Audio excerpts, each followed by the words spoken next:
돈을 받았느냐 안 받느냐에 대한 평가가 아니라 증거 수집에 위법한 절차가 있어서 판단을 못하고 그냥 무죄로 해준 거란 말이에요. 네. 이번에 노웅래 의원의 이 무죄는 부실수했던 거지 조작 조작이 수사가 아니다. 아니에요. 네. 자, 이게 어떻게 조작 수사입니까?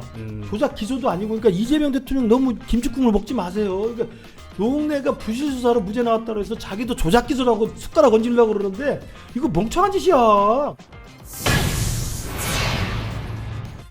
묘하게 오싹한 친정. 자, 노웅래 전 민주당 의원의 뇌물수수 혐의 항소심 무죄 판결이 나오자마자 우리 친청계 의원들이 한동훈 의원에 대한 비판 수위를 높이고 있어요. 일단 영상부터 보시죠. 한동훈 의원이 본회의장에서 검찰의 수사 내용을 그대로 장황하게 말도 안 되게 소설을 써가면서 노웅래 의원 여론재판 마녀사장 했던 것을 저희가 기억하고 있습니다. 한동훈 의원은 노웅래 의원 앞에서 석고대죄를 해도 부족하다고 생각합니다. 여전히 아직도 본인의 휴대폰 비밀번호를 공개를 거부하고 있는 무소속 한동훈 의원의 뻔뻔한 이중성을 지적하겠습니다. 한동훈 의원은 뻔뻔한 이중 플레이를 그만 멈추고 정치검찰의 불법 수사에 대해 사과하고 본인의 아이폰 비밀번호부터 공개하십시오. 발언들을 보면 뭐 한동훈 의원을 향해서 석고대죄해라, 뻔뻔한 이중 플레이 그만 멈춰라 막 이렇게 얘기했단 말이에요. 2022년이죠. 한동훈 의원이 법무부 장관한테 국회에 나와가지고 그 노 의원 체포동의안 뭐 요청을 하면서 돈 봉투 부스럭거리는 소리까지 그대로 녹음되어 있다. 그러니까 이제 죄 졌다. 빨리 체포동의안 의결해라. 어떻게 보세요? 노웅래 전 의원의 2심 무죄가 한동훈 의원한테 좀 타격이 될 것 같으세요? 아니 뭐 한동훈 장관은 원래 검찰의 지휘권이 없잖아요. 수사 지휘권이 없어요. 네. 그러니까 검찰총장만 그 개별 사건에 대한 수사 지휘권이 있고, 네. 장관이 수사 지휘를 하려면 특정 사건을 특정해서 지휘권 발동을 해야 되는 거잖아요. 그러니까 네. 검찰이 수사한 것을 국회에 나와서 이렇게 이제 보고하는 거였잖아요. 근데 네. 이런 상황이 조금 과했던 측면도 있죠. 드라이하게 그냥 그 범죄 사실만 쭉 얘기하면 되는 건데. 아, 장관으로서. 아, 그렇죠. 그러니까 그때 무슨 뭐 녹음 내용이 무슨 바스락거리는 돈봉 이런 얘기는 상당히 자극적이잖아요. 아, 그리고 그 부정부패 정치인으로 몰기 위한 그 양념 같은 거거든요. 이런 것들이 사실 이제 민주당 지지자들한테는 좀 안 좋게 보였겠죠. 네. 보였는데 사실 어찌됐건 노웅래 의원의 사건이 2심에 무죄가 됐습니다마는 증거로 채택이 안 돼서 그런 거잖아요. 그러니까 not guilty냐 이노센트냐 이 차이가 좀 있어요. 일단 그 별건 수사 비슷하게 갖고 압수수색 과정이라든지 아니면 집에 가서 돈 뭉치 3억이 나왔는데 이 압수수색 과정도 증거 채택이 안 된 거예요. 그러니까 네. 증거 채택이 안 돼서 소명이 안 됐죠. 안 돼서 무죄가 나온 건데 독과독수인 거죠. 무죄가 된 건데 이게 마치 본인이 돈을 안 받아서 무죄다라고 등치할 수는 없는 문제잖아요. 그래서 저는 오히려 한동훈 의원이 이렇게 그 거론되는 민주당 의원들은 그렇게 하고 싶겠죠. 근데 저는 생각하는 게 이재명 대통령의 사과에 대해서 오히려 더 관심을 가졌습니다. 이재명 대통령이 노웅래 SNS 사과문을 올렸어요. 의원에 대해서 사과를 했어요. 네. 정치검찰의 폐악질에 편승해서 읍참마속했던 뭐 그거는- 당대표시절 사과했죠. 그거는 노웅래 당신과 내가 같은 입장이다. 나도 그렇게 당했다. 네. 그럼 미안하다. 네. 그 정치검찰에서 그렇게 당했는데 내가 공천도 못 주고 정치責임을 거의 끊듯이 한 거 아니냐. 네. 예? 그래서 끊임없이 본인 사건과 연관 지어서 정치 검찰을 악마화하고 그리고 결국은 나도 무죄 아니야. 네. 뭐 이런 얘기를 하고 싶었던 거 아닌가라는 생각이 들어요. 오히려 이 노웅래 의원 사건 무죄가 나면서 가장 관심을 받았던 결국 내용은 이재명 대통령의 사과문이었다. 나는 그런 생각이 들어요. 사과문 올린 거 적절하다고 보세요? 저도 그건 좀 과했죠. 특히 뭐 선배님 이렇게 했더라고. 네. 중대 선배니까. 아, 그 선배라도 그렇지. 대통령이 그렇게 잘 표현 안 해요. 그러니까 굉장히 감성적으로 그때 제가 잘못했습니다. 저도 그렇게 정치검찰에 속아서 이렇게 했는데 선배님을 그렇게 제가 읍참마속에서 정말 죄송합니다. 뒤늦은 무슨 처절한 반성 같은 걸 하는 모양새잖아요. 네. 그러니까 이건 뭐냐면 제가 아는 이재명 대통령의 성정상 그렇게 진심으로 이렇게 눈물 흘리면서 반성할 사람은 아니란 말이에요. 그러니까 이거 뭔가 정치적 계산이 깔린 글이에요. 네. 그런 걸 보면 우리 김 총장 말대로 자신도 재판이 다 이렇게 정치 검찰에서 억울하게 당하고 있는 거라는 것을 동일시 해주려고 만들어낸 저는 글이라고 봅니다. 근데 저는 아까 최민희도 그렇고 한민수 의원도 나와서 계속 한동훈 의원을 까는데 저게 간단한 겁니다. 독수독과라 그래서 유법한 증거에 의해서 기소를 했기 때문에 무죄로 나온 거잖아요. 네. 송영길도 그랬고. 네. 그게 국민들 눈높이에 봐서는 돈을 받았느냐 안 받느냐에 대한 평가가 아니라 증거 수집에 위법한 절차가 있어서 판단을 못하고 그냥 무죄로 해준 거란 말이에요. 네. 그러니까 부실 수사를 한 거지. 저는 여기서 꼭 이 말을 드리고 싶어요.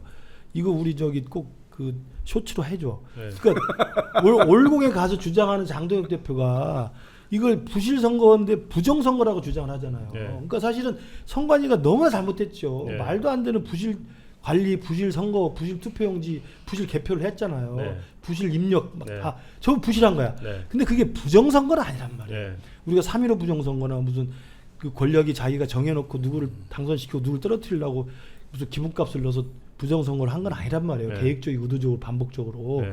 그러니까 올공에 가 있는 주장이 부실 선거는 맞지만 부정 선거가 아니듯이 이게 네. 민주당 주장 아닙니까? 네. 민주당이 계속 하는 말이 그거잖아요. 네. 그러면 이번에 노웅래 의원의 이 무죄는 부실 수사했던 거지 조작 조작이 수사가 아니다. 아니에요. 네. 자, 이게 어떻게 조작 수사입니까? 조작 기소도 아니고 그러니까 이재명 대통령 너무 무슨 뭐 김치국물 먹지 마세요. 그러니까 노웅래가 부실 수사로 무죄 나왔다고 해서 자기도 조작 기소라고 숟가락 얹으려고 그러는데 이거 멍청한 짓이야. 그러면은 이거 부실 기소지 무슨 조작 총장님 기소야. 말씀대로 이 대통령이 올렸을 때 야 이 기회 나도 한번 좀 해볼까 이런 그렇지. 생각이 숟가락 얹는 거죠. 그러니까 그 속마음은 그럼. 계속 가지고 있고 기회가 될 때마다 조금씩 계속 꺼내서 하는 거지. 보여주는 거죠. 그리고 이제 친천계가 한동훈을 공격한 거는 이런 맥락이에요.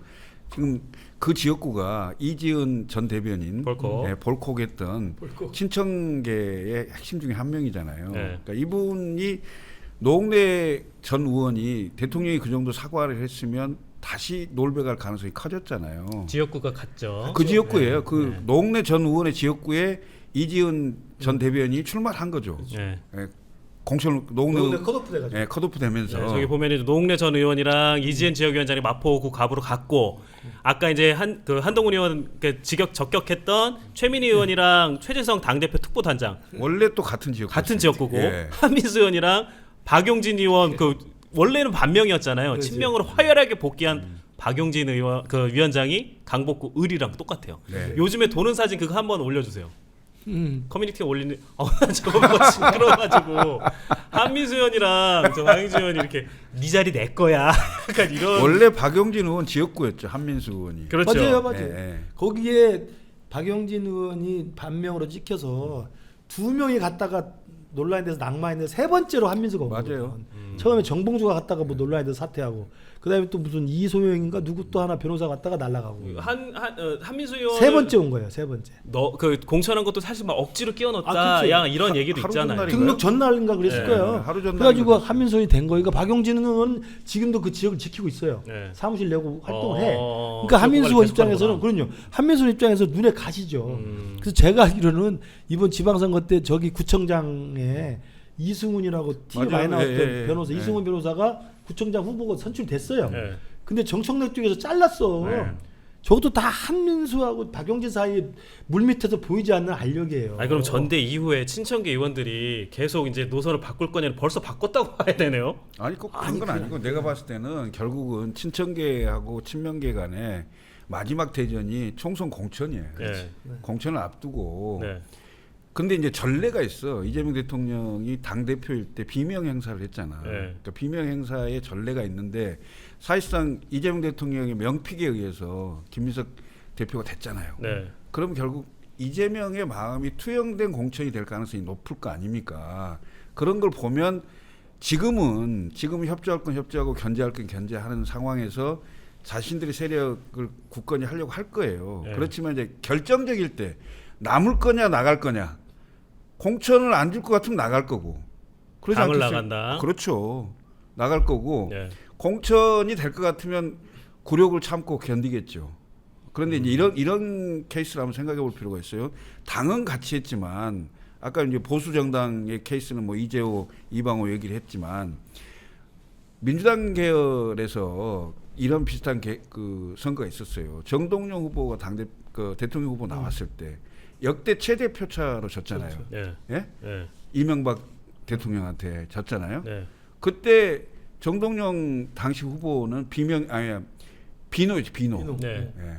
친노 비노의 치열한 계파 싸움에 의해서 대통령 선거가 그렇게 망했어요. 네. 그때 투표하러 안 가버리거나 네. 뭐 이러면서 이런 현상이 나올 수 있어요. 지금 민주당도 제가 봤을 때는 완전히 마음으로 승복하는 제압이 될 거냐 그렇게 보이진 않아요. 맞아요. 마음속으로는 앙심을 좀 품고 예. 있고. 그러니까 지금도 김민석 대표가 네. 취임 일성으로 조의대 대법원장을 공격을 했기 때문에 외부에 악마화된 적이 있기 때문에 내부의 싸움이 안 보이는 거예요. 네. 원래는 전당대회 끝나고 표출하잖아. 최고위원 회의 안 나가버리고 막 이런 게 나와야 되는데 보수막당처럼. 나올 수 없는 구조가 됐어요. 왜냐하면 조의대를 공격하고 있는데 당내 싸움하면 완전히 고립돼 버리잖아요. 네. 그걸 이제 막는 효과도 있죠. 그러니까 지금은 이제 전당대 끝난 지 얼마 되지 않았잖아요. 네. 저는 아직은 이제 그 전면화돼서 투쟁이 벌어지지 않을 텐데 물밑에서는 이미 아까 지금 그림 나온 것처럼 최민희 의원과 최재성, 그 다음에 박용진 의원과 한민수, 네. 뭐 이지은 위원장과 노무현 의원. 이런 등등은 지금 대표적으로 최근에 전당대 끝난 지 몇 주일 되지도 않는데 벌써 드러나는 갈등이잖아요. 네. 저런 갈등이 수도 없이 다 전 지역에 다 생기게 돼 있다고. 그러니까 친청으로 줄 섰던 후보, 국회의원 나가고 싶은 사람, 친명으로 줄 섰던 국회의원 나가고 싶은 사람 싸우게 될 거 아니에요? 네. 이게 지금은 총선이 한 1년 한 10개월 남았으니까 좀 물밑에서 눈치 보고 있는 거지 총선 다가와 보세요. 이제는 눈에 불을 켜고 싸울 수밖에 없습니다. 그런 상황에서는 결국은 싸워서 내가 이 자리를 지킬 수 있다고 하면 나가지 않겠지만 싸워서 도저히 희망이 없다 그러면 적당한 계기를 봐서 떨어져 나갈 수 있는 게 이제 분당 시나리오고 네. 이번에 나왔던 최민희하고 한민수가 나와서 한동훈을 깐 건 뭐냐면 전향한 게 아니고 네. 그래 이 정도 내가 해줄게. 이 정도. 이 정도 뭐 그 정도 못 해주겠어. 이 정도는 내가 같은 공동 연대를 하고 해줄 수는 있는데 내가 이 정도는 하니까 최재성 너 들어오지 마. 그리고 너 박용진 너 얼씨그러지 마. 이런 식의 메시지를 날리는 거예요. 근데 최재성, 최민희 이건 사실 지방선거 때도 원수처럼 싸웠거든요. 네. 그 남양주 시장 후보 놓고 네. 최민희가 김한정을 밀었다가 난리가 났고 최재성이 지금 시장이 된 최현덕인가 밀었다가 난리가 제가 개인적으로 들은 것도 아주 쌍욕을 하더라고. 그러니까 이미 그런 사이에 물밑에 다 있어요. 그게 지금 봉합이 돼 있을 뿐이고 물밑에만 보이지 않을 뿐이지. 그러니까 이게 총선 공천을 앞두고 한 연말 지나서 내년쯤 돼봐. 제가 볼 때 내년 상반기쯤 되면요. 이 친청 친명 사이에는 거기에 또 유시민 같은 애가 한 마디씩 더 거들죠. 뭐 이러면 김어준 또 어떻게 나올지 모르겠지만 볼만할 거라 봅니다. 그럼 친청 행사가 진짜 있을까요? 비명 행사처럼? 그건 가능성이 높죠. 있죠. 그리고 이제 이 상황에서 조국혁신당 몸값이 좀 올라가게 생겼어. 아, 조국신당. 왜냐하면 지금 김민석 대표는 흡수통합하겠다 뭐 이런 건데 조국혁신당은 무슨 소리야 이러고 있는 거잖아. 네.